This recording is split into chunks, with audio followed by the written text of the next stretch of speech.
All right, hey guys, Brett here, getting back to our bake. So we are in the final steps. We are going to be putting this guy in the oven. I got my daughters ready for lunch. You can see Olive sitting over here and Emily off to the corner. Anyway, let's get into this. I opened this up just a little bit ago to see how this is doing. And when I do the poke test on it, hopefully you guys can see this now. But I poke in and it dimples down and those dimples pop right back up. So we are ready to put this in the oven.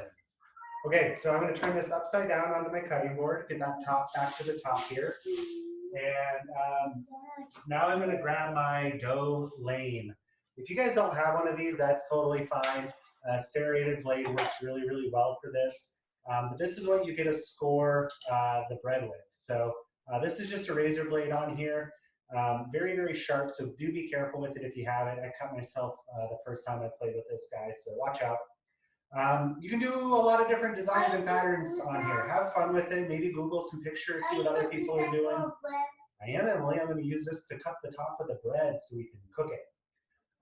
For me, I'm going to do probably just kind of two swipes, keep them kind of parallel on here. Nothing too fancy, nothing too special, but please get creative if you feel like it. Something else, because I did this in my basket, it has a lot of flour, so I'm going to try to dust that flour off a little.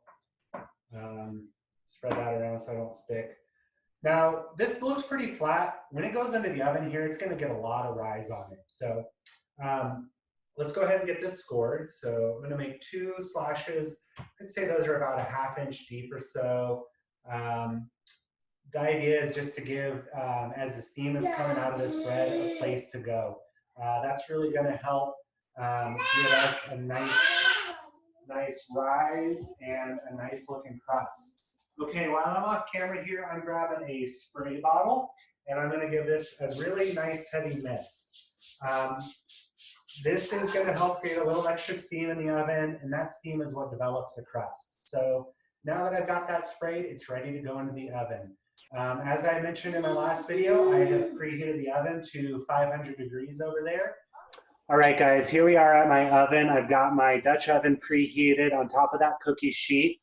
I've got my loaf right here with the scores in it. I also cut out a piece of parchment paper.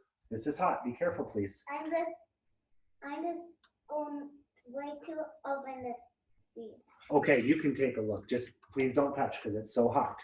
Okay, so I squirted this with a spray bottle, and I have this on some parchment paper to keep it from burning. If you guys don't have the parchment paper, I think that'll be okay. You might just do a little spray oil in there. But we're gonna go ahead and drop this in.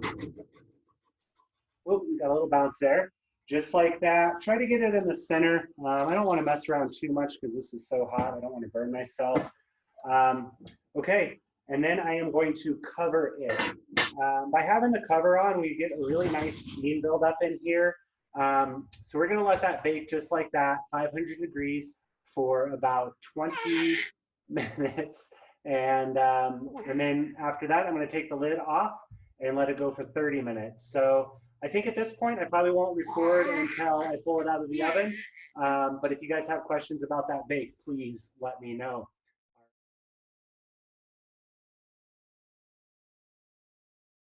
All right, and I'm getting my timer going for that 30 minutes.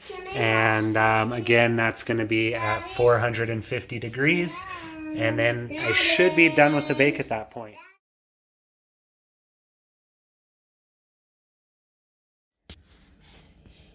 Okay, looks like my timer's about to go off here. So we are going to take a look at that loaf of bread. All right, let's see what this is looking like. Okay, pretty good in here. All right. Looks like it got a little more burn than I usually like to get it on the top there, but that's okay. It's still going to be a delicious loaf of bread. Pretty happy with the color. All right, I'm going to pull this out and take it out of the pan here. Okay, here I have the final loaf out of the pan, out of the oven, and onto a cooling rack. Now, this is the hardest part of all. We are going to let that rest for probably 2-3 hours before I get into it. Um, if you need to push it, you could cut into it about an hour mark, but you really want that crumb inside to set up, firm up, and kind of get its structure and composure back. There's a lot of steam in there right now that needs to just kind of cool off and dissipate to really give you a nice piece of bread. So to tell if this is done or not, you can do the knock test. That works pretty well. You kind of want a nice hollow sound to it when you knock on the bottom like that. If it's a little more dull and kind of thuds, then it probably needs maybe another 5-10 minutes. You can also stick a thermometer in there, and it should be coming out to, I'd say 205 or so. 210 is fine. If you go a little higher, no big deal. But at least 205 degrees is what you want to be seeing on that thermometer. Yeah, it's got a nice crunch to it. So overall, I'm pretty excited to get into it, but we are going to let that wait for about 2 hours.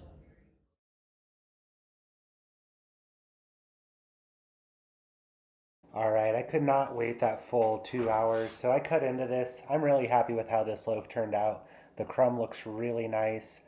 Those air bubbles are a little bigger than I'd like, but that's okay. Tastes delicious, and overall, a very successful loaf. Thank you all for joining.